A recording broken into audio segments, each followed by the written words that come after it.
Hi friends, మన ఛానల్ని subscribe చేసుకోకపోతే కింద కనిపిస్తున్న సబ్స్క్రైబ్ బటన్ మీద ట్యాప్ చేసి పక్కనే ఉన్న బెల్ గంటను యాక్టివేట్ చేసుకోగలరు. Hi friends, welcome to my channel. కొబ్బరితో సొరకాయ పులుసు ఎలా చేయాలో ఇప్పుడు మనం చూద్దాము. ముందుగా మనకు ఇందులో చూపిస్తున్నట్టు ఐటమ్స్ తీసుకొని ముక్కలుగా కట్ చేసి పెట్టుకోవాలి. దానికి పసుపు, ఉప్పు, కారం, చింతపండు, జీలకర్ర,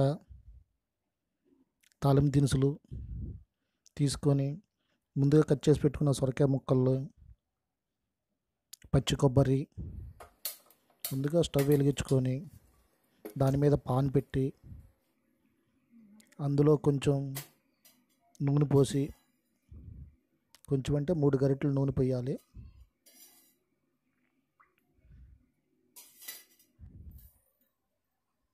అందులో మనం ముందుగా సిద్ధం చేసుకున్న తాలింపు దినుసులు వేసుకోవాలి.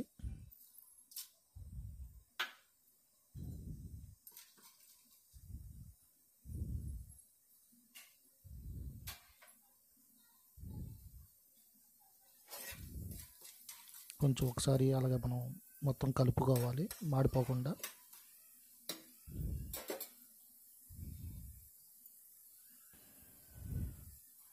అందులో కొంచెం కరివేపాకు వేసుకోవాలి.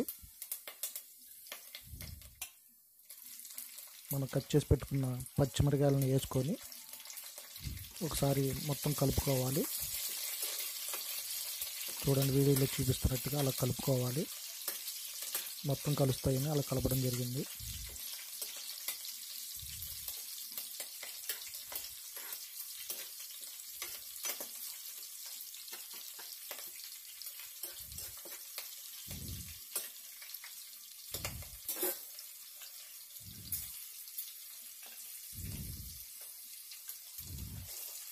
దానిలో ఉల్లిపాయ ముక్కలు వేసుకోవాలి.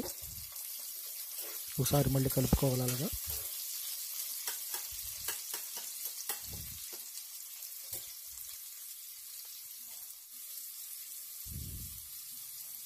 కొంచెం పసుపు వేసుకోవాలి.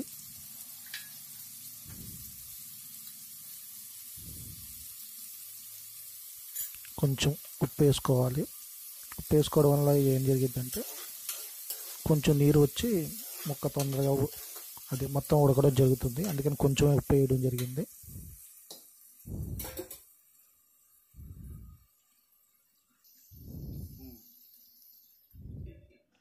మూత ఒకటి పెట్టుకుంటే దాని మీద ఆవిరికి కొంచెం ఉడుకుతుంది. మూత తీసి ఒకసారి కింద మాడిపోకుండా ఒకసారి అలా కలుపుకుంటూ ఉండాలి. మధ్య మధ్యలో ముందుగా కట్ చేసి పెట్టుకున్న టమాటా ముక్కలను వేసి ఒకసారి మొత్తం శుభ్రంగా అవి కలిసేటట్టు, ఇంతకుముందు వీటి కలిసేటట్టు చూసుకోవాలి.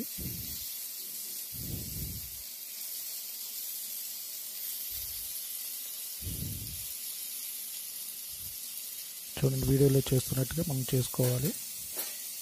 మళ్ళీ మూత పెట్టడం వలన ఏమవుతుందంటే ఆవిరితో కొంచెం తొందరగా ఉడకడానికి అవకాశం ఉంటుంది.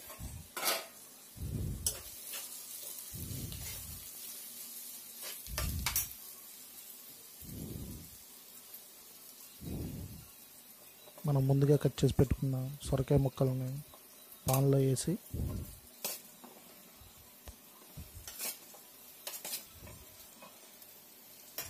ఒకసారి మొత్తం కలుపుకోవాలి.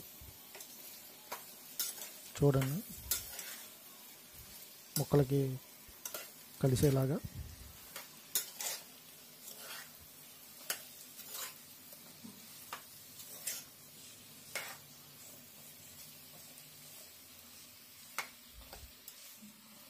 ఈ సొరకాయ కూర వేసవికాలంలో కానీ ఎప్పుడైనా కానీ సొరకాయ కూర తింటే చాలా ఆరోగ్యానికి మంచిది. అంటే మీరు సొరకాయ కూర చూసుంటారు, ఇలా కొబ్బరితో సొరకాయ కూర వండితే టేస్ట్గా ఉంటుంది. ఒకసారి మళ్ళీ మూత తీసుకొని అందులో మనం పచ్చి కొబ్బరి తురిమి పెట్టుకున్నాం కదా, ఆ కొబ్బరిని వేయాలి. అందులో వేసి ఒకసారి మొత్తం కలుపుకోవాలి. ఏ ఐటమ్ వేసిన తర్వాత అయినా ఒకసారి మొత్తం కలుపుకోవాలి. అలా కలుపుకోవడం వల్ల అయితే మొత్తం ముక్కలకి అన్నీ కలుస్తూ ఉంటాయి.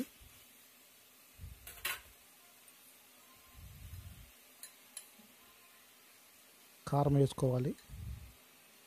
2 టీ స్పూన్ల కారం వేసుకొని, కారం వేసుకున్న తర్వాత అయితే మాత్రం కలపకూడదు, అలాగే మూత పెట్టేసుకోవాలి. ఒక 5 నిమిషాలు అయిన తర్వాత తీసి అప్పుడు కలుపుకోవచ్చు, లేకపోతే కారం వాసన వస్తుంది కూర. ఇలాగైతే మీకు ఏ వాసన ఉండదు, కారం వాసన. చూసారుగా, కొంచెం వాటర్ పోయాలి అందులో, ఎందుకంటే ముక్కలు ఉడకడం కోసం కొంచెం వాటర్ పోసుకోవాలి.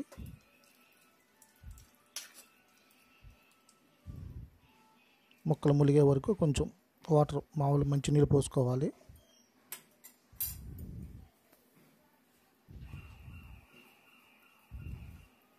కొత్తిమీర, మనం కట్ చేసి పెట్టుకున్న కొత్తిమీరని వేసి ఒకసారి మూత పెట్టి, మూత తీసి ఒకసారి శుభ్రం కలుపుకోవాలి.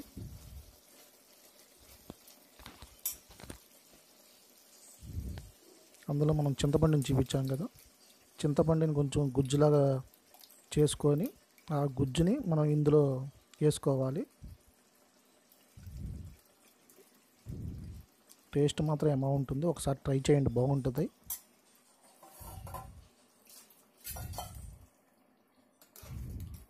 దీని ముందు చేపల పులుసు కూడా పనికిరాదు, అంత టేస్ట్గా ఉంటుంది, చిక్కగా ఉంటుంది, మరి నీళ్ళలాగా కూడా ఉండదు, కలుపుకోవడానికి కూడా బాగుంటుంది. చూడండి ఒకసారి.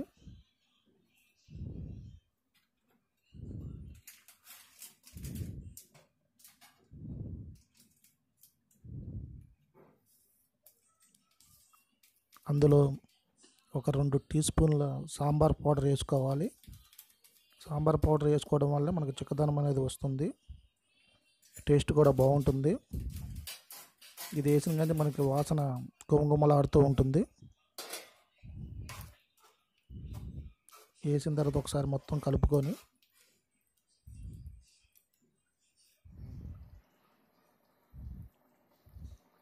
మళ్ళీ కొంచెం కొత్తిమీర వేసుకొని పాన్ మూత పెట్టేసుకోవాలి. మన ఇంట్లో పాన్ ఉంటే పాన్తో చేసుకోవచ్చు, లేదంటే కుక్కర్లో కూడా చేసుకోవచ్చు. విజిల్ పెట్టాలి. విజిల్ పెట్టి 3 విజిల్స్ వచ్చేదాకా మనం ఉంచాలి. చూడండి, 2వ విజిల్ వచ్చింది, 3వ విజిల్ వచ్చింది. కాసేపు అయిన తర్వాత ఆవిరిపోయిద్ది. పోయిన తర్వాత విజిల్ తీసుకొని ఓపెన్ చేసి చూసుకోండి. గుమగుమలాడే కొబ్బరి సొరకాయ పులుసు రెడీ అయ్యింది. ఒకసారి ట్రై చేయండి, ఎంతో బాగుంటుంది. నేను ట్రై చేశాను, మీరు ఒకసారి ట్రై చేసి చూడండి. ఒక గిన్నెలో తీసుకొని ఇలా సర్వ్ చేసుకోవచ్చు.